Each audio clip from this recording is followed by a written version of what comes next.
Welcome back everybody to Trad Tunes at Lunch, day 7. Sorry we're a little bit late getting underway today. I think I had the phone upside down, or so Facebook Live was trying to tell me, and they were probably right because they know much more about this than I do. Now, so we've been going through a few tunes. This is our 7th day doing this at lunchtime, and thanks a million for giving up a few minutes of the day. We try and keep it nice and snappy. About 10 minutes or so is what we intend in terms of duration. So we'll be going through one tune a day for anybody who's new to the series, and I've been taking requests or accepting requests, and yesterday I played a tune that was suggested or requested, I should say, by Betty Dowling over in Atlanta. Hello to Ken over there in Maine. A lovely fiddle player, great guy. Met him at the Flat in Ennis for the first time, and then over in Portland, Maine as well. Stephen tuning in again. Good man, Stephen, you're a regular at this stage. Great to see you early in the morning, I suppose, over there in St. Joseph, Missouri, a place where I visited in around Thanksgiving last November. So I'm going to stick to Sligo. We could keep the series going a long time with Sligo tunes, as a lot of you will know, but we're open to having the arms twisted and playing tunes from elsewhere, of course, as well. But yesterday I played a tune that was composed by Larry Redican, a great fiddler who was born in Boyle and went over to the New York area and lived in Brooklyn for many years. And today I'm going to play a composition of a great fiddle player that I actually was lucky enough to see in person only once, mind you, but he grew up in not that far from here really, I suppose about 15 or 20 minutes from where we're based here. Hello David from Michigan, another regular, great to see you. And Mark down in West Cork. Good man, you're complimenting the sound. Well, I have to thank the Apple iPhone for that, I suppose. But thank you anyway. So going back to this fiddle player, this great fiddle player that came from Bunnanan, which is about 15 minutes or so from here, and it's a lovely little village. I would pass through it as I'm driving to Gurchin over the back roads. I passed Temple House. I played that reel a few days ago, and then we'd head over to Bunnanan, and then we'd great musical part of the country. It's in and around there where Declan Folan, a great Sligo fiddle player, was brought up, and around that area too. Joe O'Dowd, the great fiddle player as well, father of Shamey O'Dowd. I ran into Shamey, waved to him from a distance here. He's living not too far away from me here, but we could only say hello from a distance like all of you are doing. But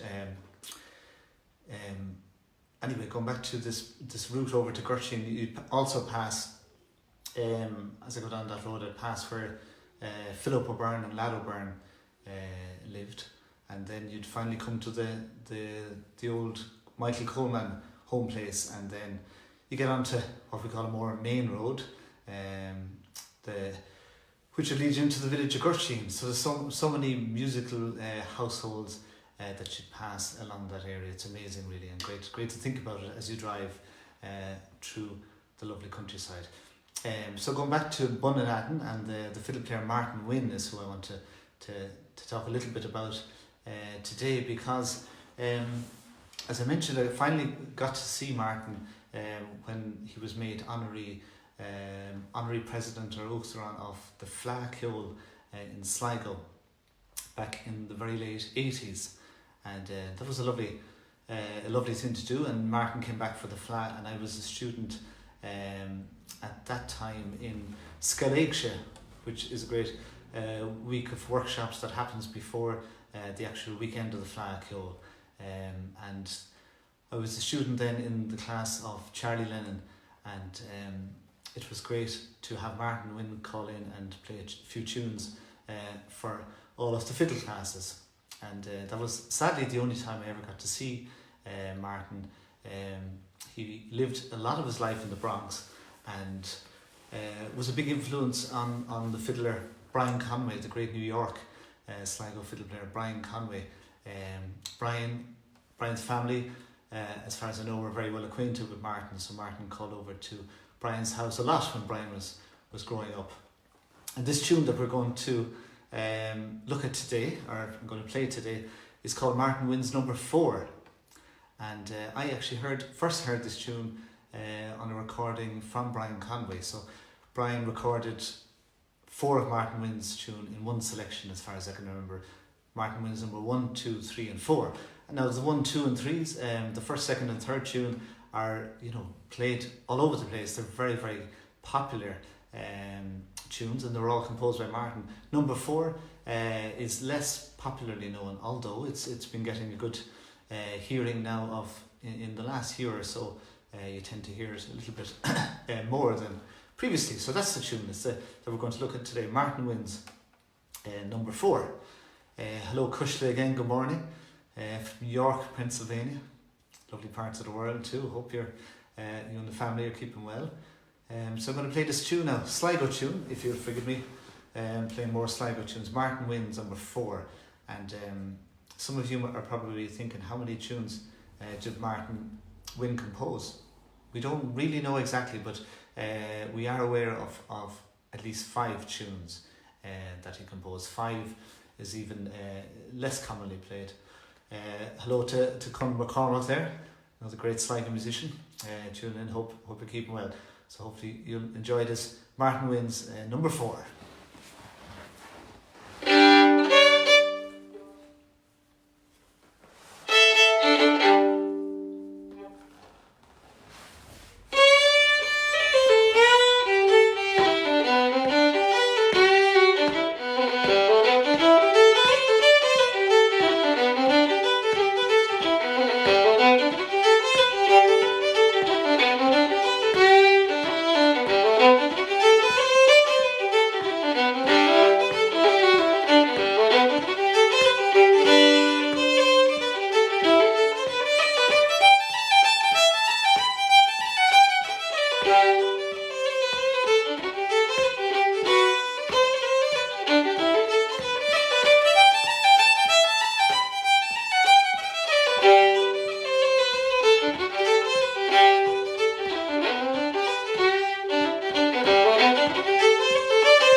So that was Martin Wynne's Number 4, a lovely tune. That's not really that popularly played just yet, so I hope some of you that haven't come across the tune already will enjoy maybe learning that tune. I was just thinking about Martin then when I was playing the tune, and for anybody who never had an opportunity to meet him, he went to England, I think, for a little bit, and then finally made his way over to America.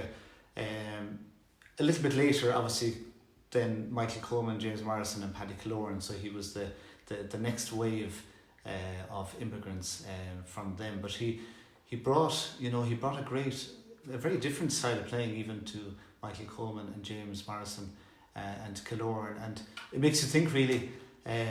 People talk about the richness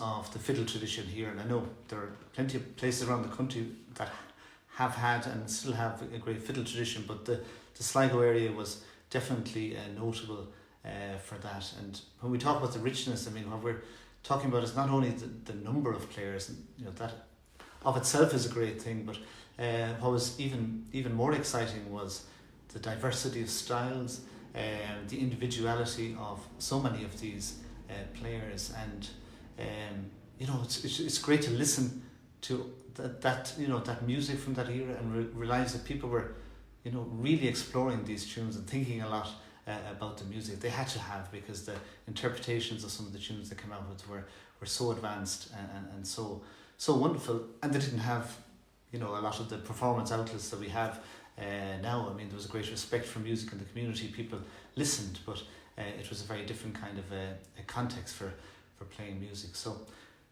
Martin Wynne was from the little that I saw of him, and I've listened to interviews of him since, he was a real gentleman, a quiet spoken, very modest kind of a guy, and his fiddle playing was very, very sweet and gentle and thoughtful, very delicate touch.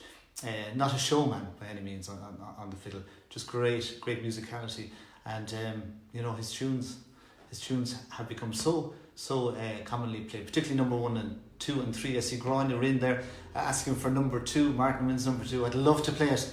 I'm only allowed to play one tune a day, can you imagine?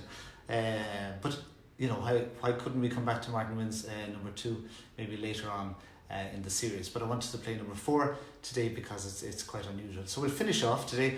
I see Hiromi there tuning in from Japan. I love this tune. That's great. Thanks for all the messages. Good morning from Lakewood, Ohio. So you're keeping me going here. Fair play to you for tuning in every day. A lot of regulars and new people coming online all the time. And have to thank the Hawkswell again and Marie O'Byrne in the Hawkswell for making this happen. So I'm indebted to you all, really. And I'm going to finish off as always with the tune again. For anybody who missed it and are just coming online now, I'm going to play Martin Wynne's number 4. It's a reel that Martin Wynne composed. We believe that he composed probably all of these tunes even before he left for America, which is interesting. So I'll play this a little bit slower to begin with, and then faster to finish off. So, Gurmila Mahagav Galer, thank you very much, everybody, and hope you have a lovely day and a nice musical day, and we might see you hopefully tomorrow.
Thanks very much, everybody. See you soon.